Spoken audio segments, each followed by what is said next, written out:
नमस्कार दोस्तों, आज का हमारा टॉपिक है क्षमा। हेडलाइन है, जैसे जैसे हमें यह एहसास होता है कि हमें क्षमा मिलनी जरूरी है, वैसे वैसे हम दूसरों को क्षमा करने लगते हैं। कम से कम हमें यह पता है कि हम अब जानबूझकर लोगों के जीवन में दुख नहीं पहुंचाते हैं। अब आगे कह रहा दोस्तों, जैसे मान लो जब हम नशा कर रहे थे, अपने सक्रिय एडिक्शन में हमने अक्सर दूसरों के से बहुत बुरा बर्ताव किया। कभी कभी तो हम जानबूझकर ऐसा रास्ता खोजते थे जिससे उन लोगों की जिंदगियों को कष्टमय बनाया जा सके। अपनी सुधार प्रक्रिया में भी शायद मतलब जब हम रिकवरी में, प्रोग्राम में, सुधार में, शायद तब भी हम ऐसा व्यवहार कर बैठते हैं जैसे वो बता रहा है। शायद हमें दूसरों के क्रियाकल्पों पर फैसला करने की प्रवृत्ति हो। मतलब वो ये कहना चाह रहा है कि दोस्तों, हम जब नशा कर रहे थे तब तो हमने जानबूझ करके लोगों की जिंदगी में दुख दर्द डाले भी पैदा करे, जानबूझकर ऐसी हरकतें करी जिससे अपने परिवार के लोगों को तंग किया जा सके, समाज के लोगों को, है ना, किसी के घर में पत्थर फेंक देना, किसी की बुराइयां कर देना, किसी को आपस में लड़वा देना, तो कहते ना जले में मट्टी का तेल डालना या घी का काम करना। हम कुछ ऐसे लोग थे, मतलब जानबूझ के हम इतनी नीचे गिर जाते थे, इतना बुरा व्यवहार करते थे कि हमारे घर वालों की और बेइज्जती थी और झंडू, ताकि लोगों ने आते जाते टोके तुम्हारा बेटा नाले में पड़ा हुआ था। मतलब हम नाले में गिर रहे नहीं, क्या हम होशो आवाज में थे, लेकिन हमने जानबूझ के इतने ड्रामे किए जिससे हमारे घर वालों की बेइज्जती हो, लोगों ने करें और ड्रामेबाजी हो। तो कहा, और यही जब हम रिकवरी में आए थे, प्रोग्राम में आए थे, हम सुधार में होते, तो कुछ ऐसा ही व्यवहार हम दूसरों पे करते हैं। कह दूसरे के क्रियाकल्पों पर फैसला करने की प्रवृत्ति, मतलब इसको ऐसा नहीं ऐसे करना चाहिए था, इसको ऐसे नहीं ऐसे बोलना चाहिए था, इसको ऐसे नहीं ऐसे बैठना चाहिए था, इसको ऐसे करना चाहिए था, ये शब्द ऐसे नहीं ऐसे करना चाहिए था, है ना। मतलब ऐसी प्रवृत्ति भी होती है लोगों में। मतलब सुनते कम है और जजमेंट ज्यादा करते हैं, लोगों को जज करना, अपनी जजमेंट दूसरों को देना कि नहीं तुझे ये कपड़े नहीं ऐसे पहनने चाहिए, तुझे ऐसे नहीं ऐसे रहना चाहिए, तुझे ये नहीं करना चाहिए, तू ऐसा है, तू वैसा है, तू फलाना है, तू ढिमकाना है। कह रहा सुधार में भी शायद उनके क्रियाकल्पों पर भी शायद हम दूसरों के क्रियाकल्पों पर भी फैसला करने की प्रवृत्ति हो, क्योंकि हम सोचते हैं कि हम बेहतर जानते हैं। मतलब आई एम परफेक्ट, मैं राइट हूँ, मैं सब कुछ जानता हूँ, मुझसे ज्यादा समझदार इस दुनिया में कोई नहीं है, बाकी सब लोग, वो कहते हैं ना कि हम है, बाकी सब पानी कम है।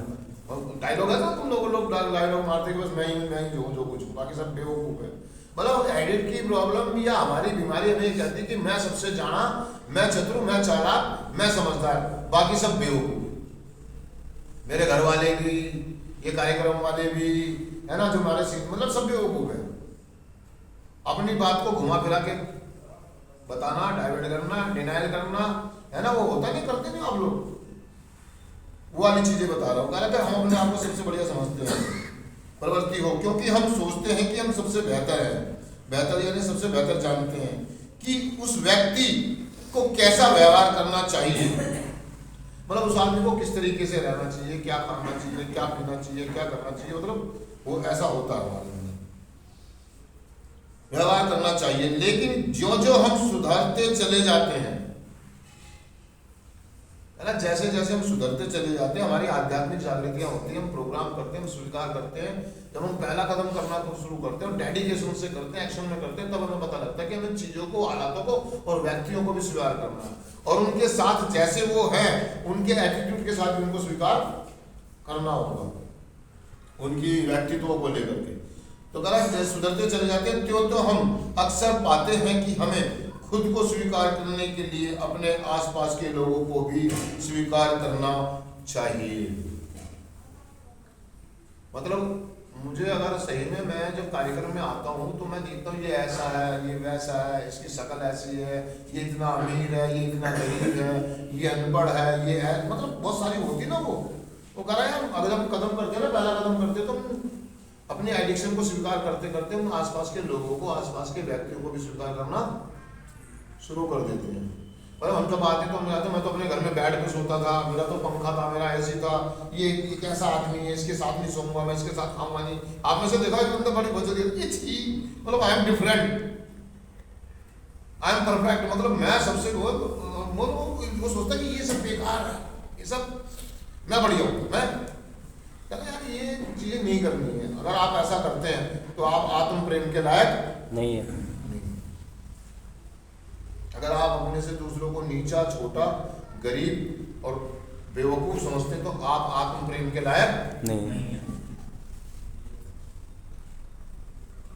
आत्म प्रेम के लायक नहीं, और कभी भी आप आत्म प्रेम कर भी नहीं पाएंगे, यानी कि सेल्फ से, अपने आप से प्यार कर भी नहीं पाएंगे। तो कह रहा है कि यार स्वीकार करना चाहिए जब किसी का पागलपन प्रकट होने लगे। हमारे आसपास हम जो लोगों के बीच में रहते हैं, लोगों के साथ रहते हैं, और चाहे समाज में, परिवार में या ग्रुप में, अगर कोई व्यक्ति का पागलपन मतलब वो उस समय बहुत ज़्यादा गुस्से में हो, बहुत ज़्यादा उत्तेजित हो, तो वो कह रहा है कि उस समय अपने आप को हटा लो, ना कि उसके साथ बैठ करके हम उसकी बातें करें, बैकबाइटिंग करें, चुगलियाँ करें या कुछ ऐसी घटनाएं करें कि वो ऐसा देखो अपने उसका, या उसकी खिल्ली उड़ाएं या उसको पुश करें जानबूझ के और छिड़े और उंगली करें ताकि वो और मचाए। वो कहना कि ऐसे लोग जब देखा कि हाँ ये पागल हो गया, इसका मतलब गुस्सा ओवर हो गया, वो रिएक्शन में बहुत ज़्यादा गुस्से में, तो उस समय अपनी दुकान हटा लो, अपनी दुकान हटा लो। कहना अगर हम ऐसा करते तो हम समाधान में जीतेंगे, हम वापसी आके फिर दोबारा से बात कर सकते हैं उस व्यक्ति से। नहीं तो भैया अगर जो आपस में दो पावर जब टकराती है तो ब्लास्ट होता है। अगर तुम गरम तार को दोनों को, बिजली की तार को दोनों को गरम को जोड़ोगे तो क्या होगा? फटेगा, ब्लास्ट होगा। तो एक तार को अलग करना पड़ेगा, एक तार को अलग। और ऐसा ही आपके घर वालों ने किया, जब आप समाज में दो आदमी चाकू लेके आपस में लड़ रहे थे तो आपके घर वालों ने आपको यहाँ भेज दिया, नहीं तो ब्लास्ट होगा। चाहे वो आपके पापा के साथ ना बन रही हो, ना अपनी मम्मी के साथ ना बन रही हो, भाई के साथ ना बन रही हो, बीवी बच्चों के साथ ना बन रही हो, किसी दोस्त के साथ ना बन रही हो, तो उन्होंने कहा यार इस आदमी को थोड़े दिन के लिए अलग कर दो, क्योंकि ये तो फैसले ले नहीं पाएगा, क्योंकि ये तो आत्म प्रेम करता ही नहीं, अपने आप से जानता ही नहीं कर क्या रहा, क्यों कर रहा है, किस लिए कर रहा है, इसलिए आपको इस जगह कार्यक्रम में भेज दिया गया। तो कहना गरम से गरम जब तार मिलती है और ईगो से जब ईगो मिलती है तो ब्लास्ट होते हैं, नुकसान होते हैं। क्या होते हैं? नुकसान। हाँ, तो उस नुकसान से बचने के लिए कि अपने आप को हटा लो, और अपने आप को वही व्यक्ति हटा सकता है जो अपने आप से प्यार करता हो, क्योंकि ये जो सेटिस्फेक्शन, ये जो कार्यक्रम, ये जो आत्म शांति मैंने प्राप्त करी है, बड़े मेहनत से प्राप्त करी है, मैंने कदम किए हैं, मैं कारपेट पे बैठा हूँ, मैं मीटिंगें की हैं, मैंने कंटिन्यू की हैं, लगातार की हैं, अब कदम करें, प्रोग्राम करें, सारी चीज़ें करिए, और मैं इसको किसी पागल व्यक्ति के लिए खत्म कर दूँ, ये तो मेरी बेवकूफ़ी है ना, ये तो मेरी बेवकूफ़ी होगी ना कि मैं किसी एक पागल व्यक्ति के लिए अपनी रिकवरी खराब कर लूँ, अपना आत्म शांति जो है मेरी है शांति मिली है, मैं उसको कम कर लूँ, मैं तो मैं तुरंत हट जाता हूँ वहाँ तुरंत। तो कह रहा है अगर पागलपन पर करो तो ऐसे में अपने आप को लगा डालो और हम समाधान में जी सकते हैं, हम समाधान में जीना शुरू कर सकते हैं। और अगर हम दूसरों के व्यवहार से अपने को प्रभावित करने लगे तो अगर हम अपने आप को दूसरों के व्यवहार से प्रभावित महसूस करें तो मतलब हमने हटा भी लिया लेकिन फिर भी मुझे गुस्सा आ रहा है ना, मुझे प्रॉब्लम हो रही है, मुझे टेंशन हो रही है, मैं इरिटेट हो रहा हूँ, तो क्या करना चाहिए? मतलब वो गाली देके चला गया मेरे को, मैं अपने आप को रोक लिया, लेकिन मैं जब कमरे में एकांत में बैठा तो मेरे को बर्दाश्त नहीं हो रहा, मुझे बड़ी प्रॉब्लम हो रही है, मतलब मैं इरिटेट हो रहा हूँ कि यार क्या करूँ। होता है ना ऐसा, बिना बात के लोग हमारे को डांट दें, बिना बात के कोई बात हो जाए और जब मेरी कोई गलती भी ना हो, मैं फिर भी चलो कोई बात नहीं, चाहे मैं डर के मारे, शर्म के मारे, किसी भी वजह से वहाँ से हट जाता हूँ और मैं जब अकेले में आके बैठता हूँ तो प्रॉब्लम तो तब भी होती है ना, मुझे अंदर तो सोच के होता ना कि यार ये क्यों हुआ यार, उसने बंदे ने मेरे साथ ऐसा क्यों कर दिया, और मैं अंदर ही अंदर कुड़ रहा हूँ, चल रहा हूँ, परेशान हो रहा हूँ। तो कह रहा ऐसे में क्या करना चाहिए मुझे? वो कह रहा सीधी बात है कि ऐसी स्थिति में क्या करना चाहिए? प्रभावित करने लगे तो हम समाधान का सिद्धांत अपना सकते हैं, मतलब हम उसको माफ कर देते हैं, बड़े हो जाते हैं, अपने आप को भी माफ कर देते हैं और सामने वाले व्यक्ति को भी। अगर आप इस सिद्धांत को अपनाओ, क्षमा, माफ, कोई रास्ता ही नहीं है, कोई रास्ता नहीं। और उस व्यक्ति के लिए हम क्या करें? प्रार्थना करें कि हे प्रभु इस व्यक्ति को सद्बुद्धि दे, ताकि ये अपनी गलतियों को देख सके, रियलाइज कर सके और अपने आप से प्यार, क्योंकि मैं जानता हूं कि तेरी कृपा मुझ पर हुई है यार, मैं अपने आप से प्यार करना सीख गया हूं, और ये व्यक्ति अपने आप से आज भी प्यार नहीं कर पा रहा, अपने आप को क्षमा नहीं कर पा रहा, दूसरे लोगों को माफ नहीं कर पा रहा है, तो मैं उससे प्रार्थना करता हूं कि भगवान इसे सद्बुद्धि। और जब हम ये सिद्धांत अपनाते हैं, माफ करते हैं और भगवान से प्रार्थना करते हैं उसकी सद्बुद्धि के लिए, उसकी आत्म शांति के लिए, तो हम ऐसी स्थिति में अपने आप से प्यार करना शुरू करते हैं। हमें बड़ा अच्छा फील होता है कि हाँ यार मैंने आज मतलब सही होते हुए भी गलती मानी है, मैं बड़ा हो गया, मैं बड़ा हो गया हूँ, मैं जिम्मेदारी को स्वीकार करने लगा, मतलब मेरी कोई गलती नहीं है, मैंने गलती नहीं करी, फिर भी मैंने कहा ठीक है कोई बात नहीं, गलती होगी माफ कर दे, दोबारा ऐसा नहीं होता।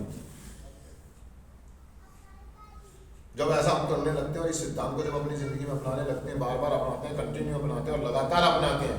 तब हम अपने आप से प्यार करना शुरू, मतलब अपने आप से प्यार हो जाता है, क्षमा प्राप्ति हो जाती है, मतलब हमारे को अपना आप ऑटोमेटिकली हमारे गलतियों की माफिया मिलने शुरू हो जाती है, हमारे जो गुनाह है उनमें क्षमा होने शुरू हो जाते हैं। तो इसे रावी करा, तो समाधान का सिद्धांत अपनाते हुए दूसरों को क्षमा भी कर सकते हैं,